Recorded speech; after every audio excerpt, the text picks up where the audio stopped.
प्रेम दादा, देखिए हमने तो आपको महाराष्ट्र के विकास की बात बताई, ऐसे उत्तर प्रदेश के विकास की बात बता सकता हूँ। समाजवादी पार्टी के श्रीमान अखिलेश यादव के कार्यकाल में सिर्फ एक जाति के लोग पीसीएस की परीक्षा पास करते थे, यादव जाति के। सारे थानों पर सिर्फ एक जाति के लोग ही वो अपॉइंट होते थे। सिर्फ एक ही मजहब के लोग जो है उनको अपने धर्म मनाने का, अपने त्योहार मनाने का उनको जो है अधिकार था। मुहर्रम का अगर त्योहार आ जाए तो देवी के विसर्जन के जुलूस जो है रोक दिए जाते थे। इनकी स्थिति ये थी कि मुजफ्फरनगर में दंगे हुए, मजहब विशेष के लोगों को जो है रात दिन सुप्रीम कोर्ट ने फटकारा, और मजहब विशेष के लोग कैसे बलात्कार की घटनाओं में शामिल होते थे, अपहरण की घटनाओं में शामिल होते थे, इसकी लंबी फहरिस्त है। तो ये सब भली भांति लोग जानते हैं। और भारतीय जनता पार्टी के कार्यकाल में किस तरह से गुंडे जो है निपट गए पूरी तरह से। अब अतीक अंसारी जो है आके नोएडा के सीईओ के घर में जबरदस्ती जो है आधे टेंडर नहीं पास करवा के ले जा सकते, ये स्थिति नहीं है। तो इनको परेशानी है, हम हटेंगे तो ये उत्तर प्रदेश को लूटेंगे, इनका सपना ये पूरा होने वाला नहीं है। उत्तर प्रदेश को लूटने का अवसर अब समाजवादी पार्टी के गुंडों को अजीज मियां मिलने वाला नहीं है। दूसरी बात, आपके चैनल पर एक आदमी मुझे कमीना, नंगा, पता नहीं क्या क्या गालियां दिया, मैं उसको सुअर, कुत्ता, गधा इस तरह की भाषा का प्रयोग नहीं करना चाहता। प्लीज नहीं, उनकी हरकतें जो है इसी तरह की है, लेकिन मैं गालियां देना मेरा संस्कार नहीं है। गालियां देना उन्होंने अपना संस्कार दिखाया कि किस पता नहीं कैसी उनकी पैदाइश परवरिश है। Please don't be personal, thank you. परवरिश में उनके दोष होगा, एवरीवन ऑन इस तरह की गालियां बकते हैं वो। मैंने जो है उनसे सिर्फ इतना पूछा कि इंडिया गेट पर किस भाई फ्रीडम फाइटर का नाम है, किसी फ्रीडम फाइटर का नाम इंडिया गेट पे नहीं लिखा है।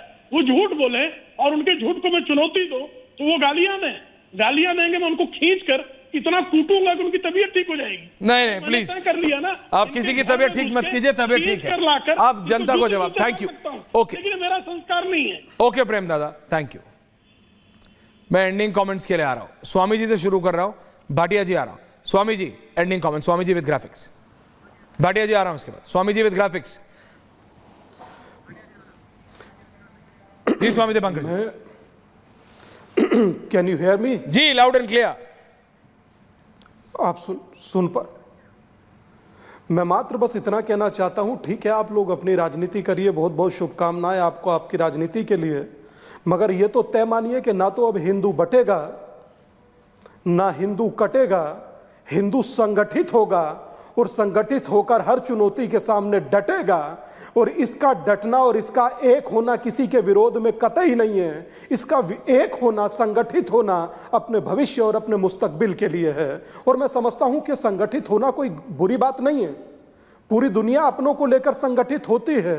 और जब यही बात ओवैसी कहते हैं कि अपने वजूद के लिए मुसलमानों को एक होना चाहिए, तो वो दिक्कत नहीं है। जब नोमानी जी महाराष्ट्र में कहते हैं तो दिक्कत नहीं है। अगर यही कोई बात स्वामी दीपांकर कह दे या सीएम योगी आदित्यनाथ जी कह दें तो दिक्कत हो जाती है।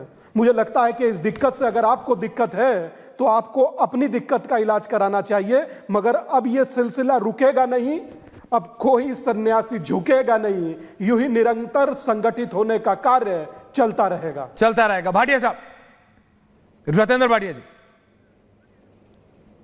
अजीज भाई आ रहा हूं, रशीदी जी आ रहा हूं, लेकिन अब सब नहीं। पार्टी के बैठे हुए प्रवक्ता से पूछना चाहता हूं जी, एक सवाल। प्रवक्ता जो समाजवादी पार्टी के, जी पूछिए अजीज खान साहब बैठे। पूछना चाहता हूं, मुझे इतना बता दीजिए कि आपकी सरकार में आतिक अहमद और न जाने कितने कितने और बड़े बड़े माफिया, सारे मुसलमान, एक एक आदमी के पीछे 50-50 राइफल, आगे पीछे आप लोगों ने उनको सिक्योरिटी दे रखी है, और उसके बाद वो सीधा मुलायम सिंह जी के घर में घुसते थे, टेंडर लेते थे, बात करते थे। ऐसा क्यों था कि एक एक आदमी के ऊपर 70 कत्ल के मुकदमे चल रहे थे और वो सड़कों पे 50 राइफल लेके घूम रहा था? ऐसा आपकी सरकार में क्यों था? और आज योगी की, आदित्यनाथ की सरकार में ऐसा एक भी आदमी नहीं है। इस बात का अगर जवाब आपके पास हो तो बताइएगा।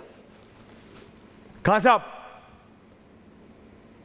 जी, ऐश्वर्या जी, शायद रविंदर जी को जानकारी कम है, इनको शायद ये नहीं पता है कि आज जिस तरह क्राइम हो रहा है, सरेआम जिस तरह पुलिस कस्टडी में लोग मारे जा रहे हैं, चाहे वो मोहित पांडे हो, चाहे वो अमन गौतम हो, किस तरह मारे जा रहे हैं, किस तरह विवेक तिवारी को किस तरह यहां 10-90 चौराहे पे पुलिस ने किस तरह मारा।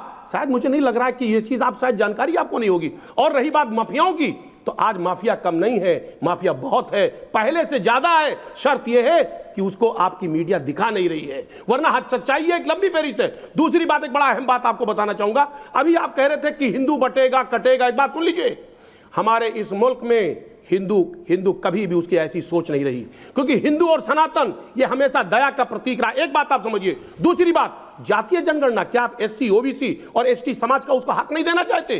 क्या आप नहीं देना चाहते? क्योंकि तमाम उसके आरक्षण को आपने प्रेम जी आ रहा हूं, तमाम स्वामी दीपांकर अभी आपको मैं बताऊं, 15 दिसंबर 2022 को, सुन लीजिए सर, बोलिए, बड़ी इंपॉर्टेंट बात है, सुन लीजिए सर, बोलिए। 15 दिसंबर 2022 को सर राज्यसभा में एक सवाल पूछा गया, उसके जवाब में बताया गया कि ग्रुप ए में ओबीसी के 61%, एससी के 48% और एसटी के 3% पद अभी भी खाली है जो नहीं भरे गए। दूसरी बात, ग्रुप बी में ओबीसी के 74%, एससी के 60% और एसटी के 60% अगेन पद नहीं भरे गए।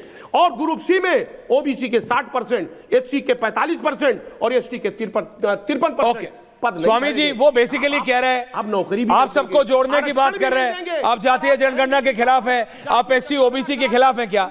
स्वामी दीपांकर, आप एससी एसटी ओबीसी के खिलाफ है क्या? क्विक आंसर, उसके बाद प्रेम शुक्ला जी का एंडिंग कमेंट्स आना है। हाँ स्वामी जी जल्दी।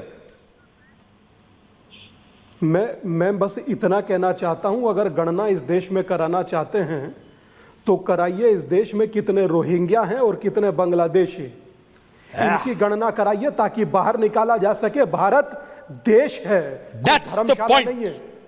गणना करानी है तो इस देश में टैक्स पेयर की करवाइए, और अगर जो गणना ही करानी है रशीदी जी, तो मुझे लगता है कि लेकिन अब शब्द मत बोलिएगा, कराइए, मगर नहीं तो हमारी आखिरी डिबेट होगी, मत कराइए, ये वो मैं चाहता नहीं हूं। रशीदी जी बताइए ना, रोहिंग्याओं की जनगणना से दिक्कत है क्या आपको? बांग्लादेशियों की, घुसपैठियों की?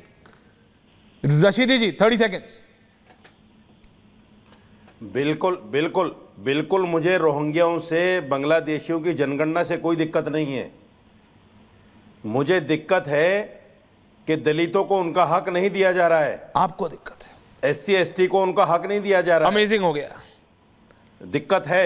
और जो लोग साफ सुथरे बनने थे बैठ के, ऐश्वर्या कपूर मुझे डांट रहे हो आपने कभी प्रेम शुक्ला को एक बार नहीं बोला कि आप नहीं, तो उन्होंने ऐसी गाली नहीं दी, आप गाली नहीं देंगे, आप शब्द ऑनर नहीं करेंगे, आप नहीं देंगे, आप आखिरी डिबेट होगी, नहीं देंगे, नहीं आप गाली नहीं दे सकते हो, सच में होगी। आप गाली कैसे दे सकते हो ऑनर?